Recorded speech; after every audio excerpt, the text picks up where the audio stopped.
Hi cats, welcome back to Motivation Monday. My name's Keaton Musica. I'm a staff psychologist at Northwestern Caps on the sports psych team, and we're bringing you motivation tips and strategies every Monday in May here.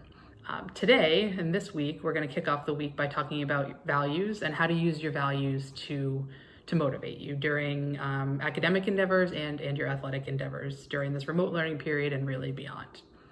So first, I just want to start off by defining values. Values are our core principles that guide and motivate us. They can be seen sort of as your compass that provides direction in your life, really impacting everything you do, from the decisions you make and the choices that you choose to pursue.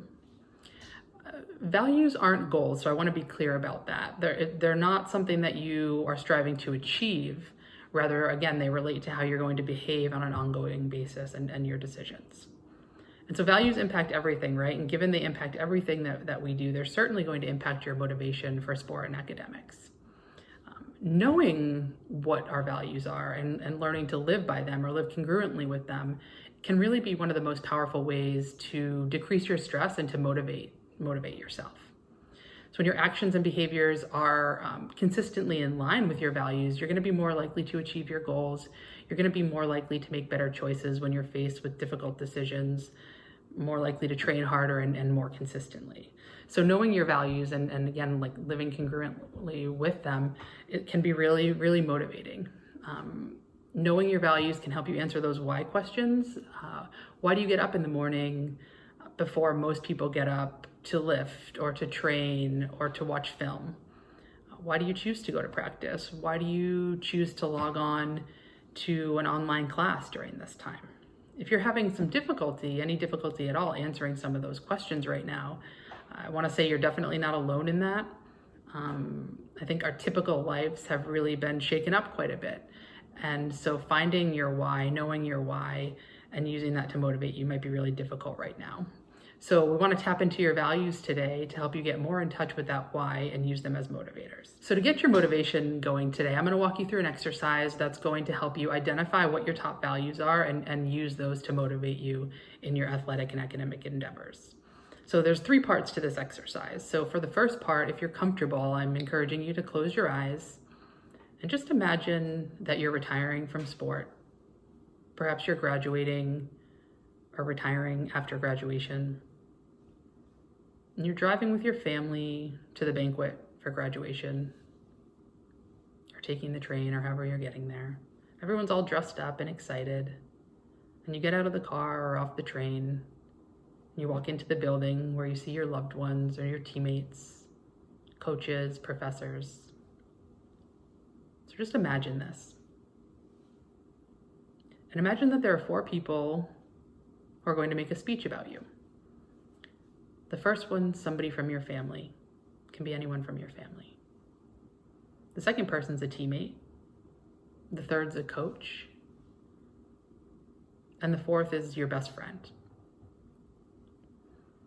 So now think about, it's an ideal world and you've lived your life for 4 years here at Northwestern, really as the person that you want to be. What would you want these people to say about you? What kind of son, daughter, friend, teammate would you like their words to reflect of you? Are there contributions that you would like them to say that you've made in their lives? Or specific achievements that you want them to remember? So take a moment to think about this, and then when you're ready, open your eyes and just jot down some of your thoughts about what you imagined in this scenario, what you imagined these people saying about you. I encourage you to pause the video at this time to write some of this down.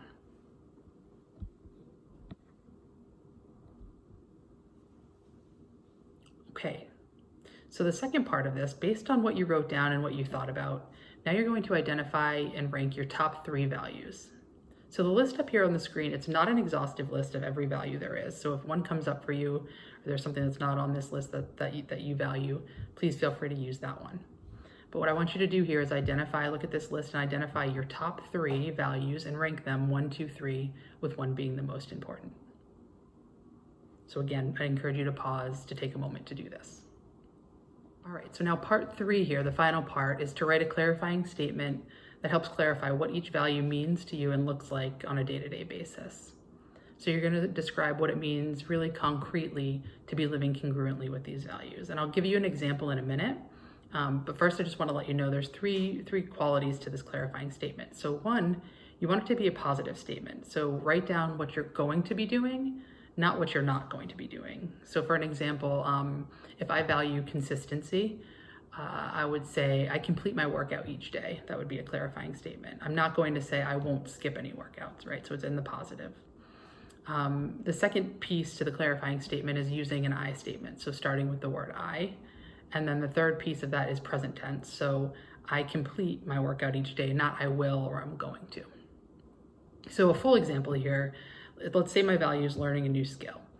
I might write a statement like this for my clarifying statement. I complete my workouts each day. I practice skills that I need to improve on the most, not just the ones that I'm good at. And I reach out to my coach for feedback. So that's what it would look like day to day if I were kind of living in line with learning a new skill. So again, pause, write down your clarifying statement for all three values, and then come back to the video. Okay, so hopefully you got your clarifying statements written, and after this exercise, you might have found some clarity in your values and what it would actually look like day to day to be living congruently or in line with these values. You might also notice that your current actions and behaviors are not consistent with your values. And if this is the case for you, that is absolutely okay. Remember last week, our theme was self-compassion. So muster up some of that self-compassion and kindness. Take a deep breath and slow things down and know that it's okay if that's not happening right now.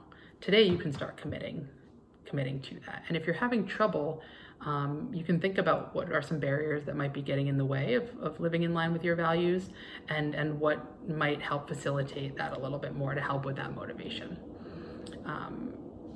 I really want to encourage you to write down your top values, kind of post them on your wall with a Post-it or a note card, or put them on a note in your phone and revisit those. Take a quick look at those each day and use those to motivate you as you're going through your day, as you get up in the morning or before bed, or kind of a pick-me-up midday.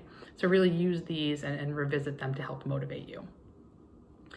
So that's all I have for you about values and motivation. I just want to remind you that during this time, CAPS is open. You can reach out to us directly by phone. You could contact your athletic trainer who can put you in touch with me or another person on the Sports Psych team. And don't forget to check out our website, our CAPS website, to look at just various virtual program that's going on that CAPS is offering this spring. And that's it, Cats. Thanks for joining me today. Please tune in next Monday for more strategies to improve your motivation during this remote learning period and beyond. Take care.